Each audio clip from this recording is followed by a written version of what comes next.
With Kody, with finances, it would always have to just be his way. It was his way. Otherwise, he would talk to you about it ad nauseum forever and gave in. And I'm like, why can't I just write my own freaking check? I started my own business. It's from the four of us ladies. We're Sisterwife. The business was my Sisterwife's closet, and I was trying to kind of include everybody in it. If I thought this would be a great way to kind of connect and build relationships and work together. And Mary and I were very much on the same page, and Kody and Janelle and Christine were not.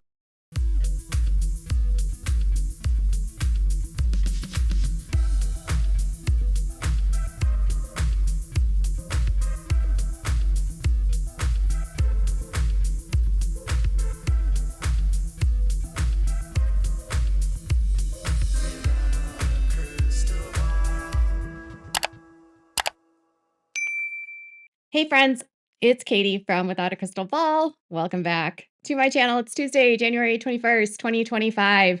You know, we've talked so much about my Sisterwife closet on this channel, and we've wondered what the heck happened to that company. And now we're getting a sneak peek, not really a sneak peek, an inside view into what happened. And there appears to be I don't know, disagreement between Kody and Robyn about what potentially happened and what caused this company to go up in flames. Kody was at the property at Coyote Pass trauma dumping to his real estate agent, Justin. And during that conversation mentioned that there was stuff on the property from companies that had dissolved or gone up, like that he didn't have success with. And so he was storing stuff, whether it was in cars or in vans or something on the property in trailers. And a conversation about money and business ventures in the future was the topic of conversation and the theme of the show. In the episode, you hear Janelle and Maddie tell Christine that they had a offer accepted on property in North Carolina, and Janelle claims she is going to be a flower farmer. And they have some ideas and concepts for what this property will be. It's 160 acres. I don't know if this is the exact same property that they purchased. I think the one that they purchased was like 155, so maybe it is. She's just rounding up. But regardless, the conversation was about businesses, about money, and about how projects and businesses came to be on within the family. Christine, who ends up buying a house in Moab for a rental property, discusses how this is the first time in her life that she's able to make decisions without having to go to the committee to pitch an idea and talk with them about what it is that she wants to do. Okay. And then whether or not she would be able to do that was dependent upon whether or not Kody would agree to it. And if Kody had an idea for money, he would basically, according to Christine, just go to people and talk to them ad nauseum, ad nauseum, ad nauseum, nauseum until he broke you down and you would give in to him, or he would stall until you would break down and give in to him. Kind of what he's doing with the Coyote Pass situation. Well, when it comes to the businesses that each one of these women walked away with, Christine had a couple, MLMs she was involved in, but now she's going to have this rental property and she's doing the show. She's still living sort of this mindset of polygamy where you need to have multiple streams of income when you have a large family, which now that it's just her and David, she doesn't have to manage that many people. Additionally, she's got some college kids that she needs to pay for. But other than that, like some of her kids are out of school, married, at least 3 of them she's not having to pay for at this time. And if for David, I don't know what he's doing for his kids either. But either way, Christine's moving on with her life. Janelle's moving on with her life. But Robyn is reminding everyone that she doesn't have what she wants. So check this out. Guys, today, Jenna comes try on some jewelry. I started my own business. Sisterwife's closet. Yeah. It's from the four of us ladies. We're Sisterwife. The business was my Sisterwife's closet, and I was trying to kind of include everybody in it because I thought this would be a great way to kind of connect and relationships and work together. And Mary and I were very much on the same page, and Kody and Janelle and Christine were not. So the truth apparently now comes out that this was Robyn's business all along, because the way that they tried to pitch this to the audience and they thought that we were stupid was that this was a family business that involved all of them and that each one of them was a part of it and that it was their passion to make ugly jewelry.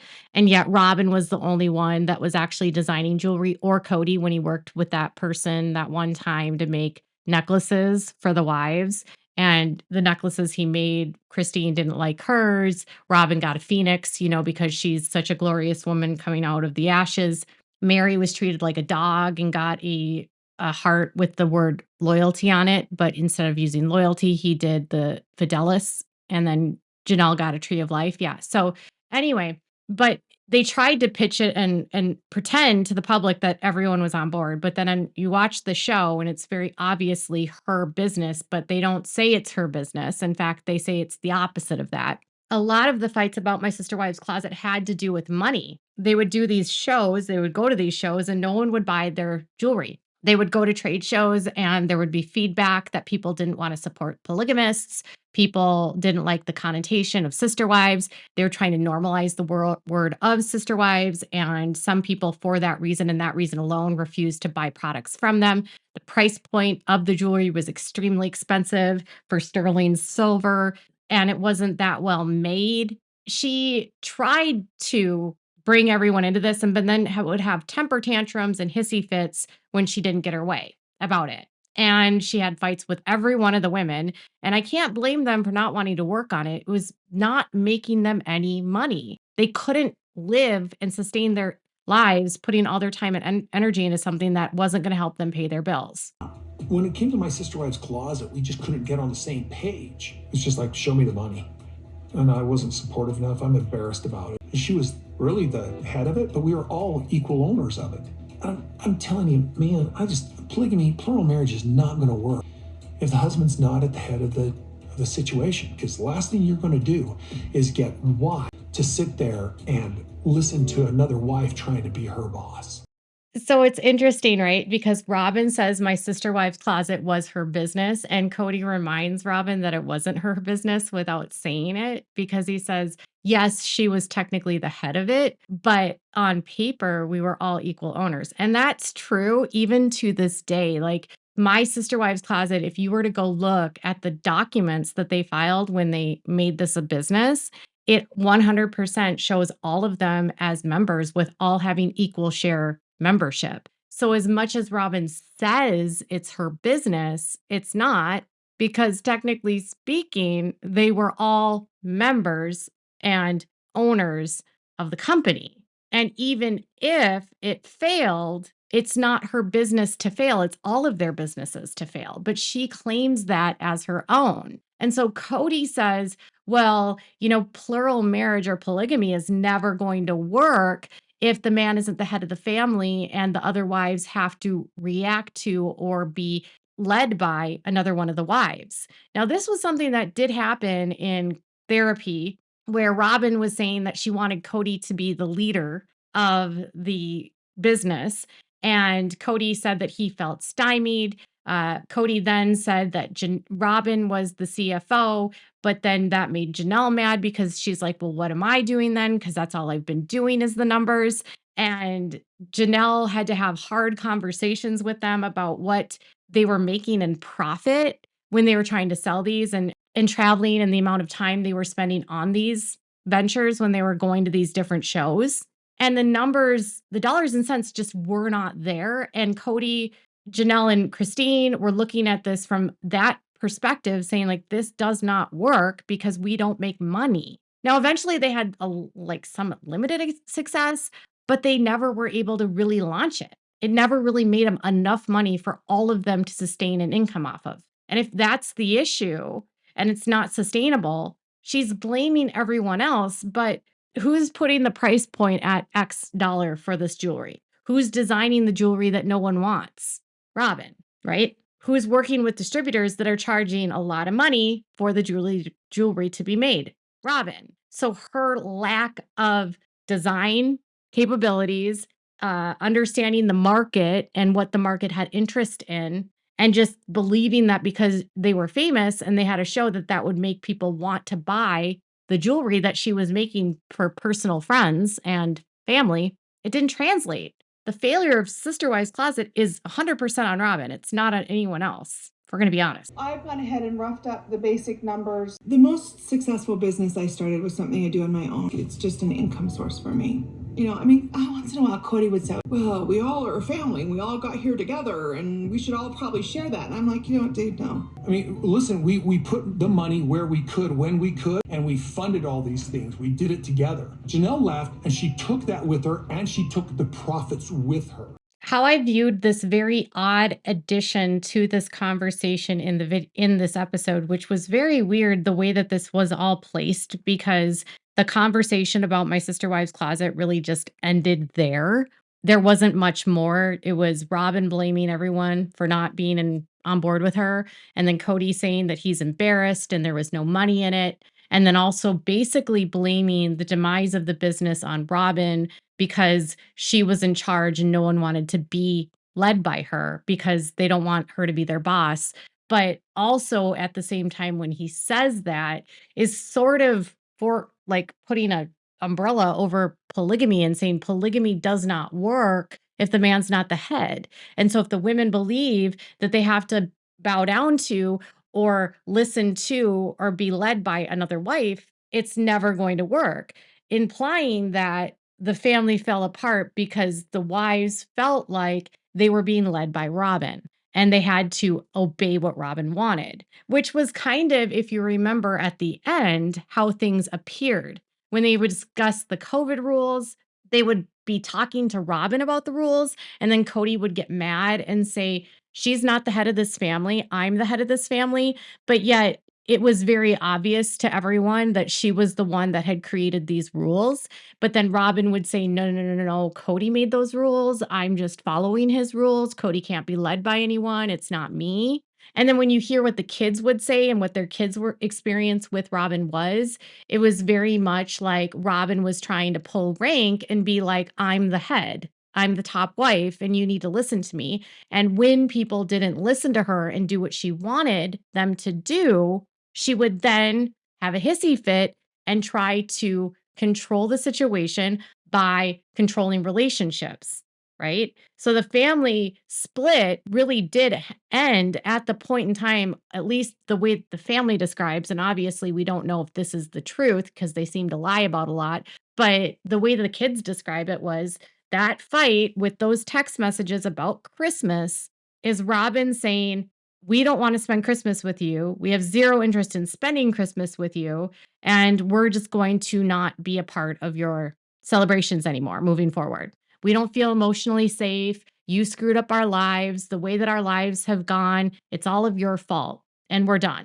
And Robyn's position of this was that, well, they were not listening to me. So it was an effort in futility. So why am I trying? So she throws her hands up in the air and says, we're not doing this anymore. And then puts it on her children and says her kids are the ones that say they don't want to do it anymore. So Kody is saying it without saying it. And that kind of makes me wonder if at home, Kody's saying things to Robyn like, well, it's your fault that all of this blew up, Robyn. And let's be honest, even if Robyn was doing all of these things, right? If he was doing even if she's doing all of these things, and even if that's a symptom, a problem in the family, who's the person that has relationships with all of the women? Kody. Whose responsibility is it if he's supposed to be doing this fairly? Whose job is it to ensure that there are no women that pull rank and try to lead and be the boss? Kody. So if his own leadership is failing, whose fault is it? Kody. If Kody allows another wife to pull rank and be in charge and dictate, and he's allowing her to dictate rules, and he's catering to her whims and her needs and giving her the money and the resources, whose fault is that? Kody. So yes, Robyn is doing those things, but she cannot do those things without Kody allowing her to do those things. So the blame for me isn't with Robyn. Robyn is a symptom and a scapegoat in a way for Kody. Now, when Robyn says that she has been gaslit by the family, the truth is she's being gaslit by Kody. Gaslit about what their thoughts are. He's scapegoating her. He's putting her on a platform. He made her the golden wife, the golden child, golden wife, the scapegoat. And then for the longest time, Mary was a scapegoat. And then it became Christine was a scapegoat. Now Janelle is the scapegoat for everything. But now Robyn is becoming a scapegoat too, because Kody needs to blame someone else for things that are failing. And my takeaway from this addition to this conversation was that, well, Janelle and Christine and Mary have all been able to leave the family and have these successful businesses. And I'm left with nothing that's successful.